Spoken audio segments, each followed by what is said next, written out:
আজকে তোমাদের ক্রিকেট বিষয়ে কয়েকটা নিউজ দেব। প্রথমেই আসবো জাসপ্রীত বুমরার ব্যাপারে।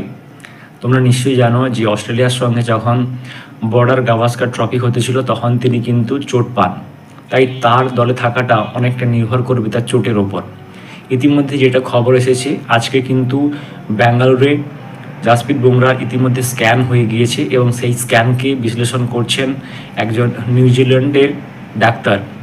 আমরা 24 ঘন্টার মধ্যেই জানতে পারবো যে আসন্ন যে চ্যাম্পিয়ন্স ট্রফি রয়েছে সেখানে জাসপ্রীত বুমরা খেলতে পারবেন কি পারবেন না, কারণ তার দলে থাকাটা অতি গুরুত্বপূর্ণ। তিনি এমন একজন বোলার যিনি একার হাতেই কিন্তু পুরো ম্যাচকে জিতিয়ে দিতে পারেন। দ্বিতীয় খবরটায় আসি বিরাট কোহলিকে নিয়ে। তিনি কিন্তু ইতিমধ্যেই ইংল্যান্ডের সঙ্গে যে সিরিজটা চলছে ভারতের, সেখানে দলে রয়েছেন, কিন্তু প্রথম ম্যাচটাতে তিনি খেলতে পারেননি কারণ তার চোট ছিল।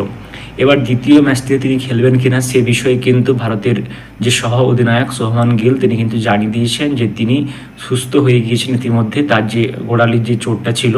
তাই দ্বিতীয় যে ওয়ানডে ম্যাচটা হবে ইংল্যান্ডের বিরুদ্ধে কটকের বারবাটি স্টেডিয়ামে, সেখানে কিন্তু তিনি খেলছেন। তাই তাকে নিয়ে কোনো চিন্তা করার কোনো বিষয় নেই, তিনি সুস্থ হয়ে গিয়েছেন। তৃতীয় খবরটায় আসি ভারতের টি-20 যে অধিনায়ক রয়েছেন আমাদের সবার প্রিয় সূর্যকুমার যাদব। তিনি কিন্তু টি-20তে খুব ভালো খেলেন এবং তিনি ইতিমধ্যে ফিরে যাচ্ছেন রঞ্জির ম্যাচে। তিনি মুম্বাইয়ের হয়ে কিন্তু হরিয়ানার বিরুদ্ধে রঞ্জিতে খেলতে নামবেন কোয়ার্টার ফাইনালের ম্যাচে।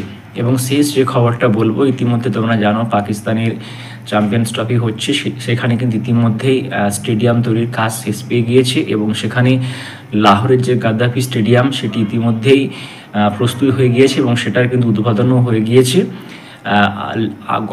গতকালই লেজার শো এবং তাদের প্রধানমন্ত্রী সেখানে এসেছিলেন। পুরো মাঠ তৈরি হয়ে গেছে এবং বেশ সুন্দর হয়েছে স্টেডিয়ামটি। সেখানে কিন্তু ইতিমধ্যে তাদের যে ট্রাই নেশন যে সিরিজ যে হচ্ছে নিউজিল্যান্ড এবং দক্ষিণ আফ্রিকার সঙ্গে, সেখানে কিন্তু খেলা চলছে। তো এই ছিল কয়েকটা খবর।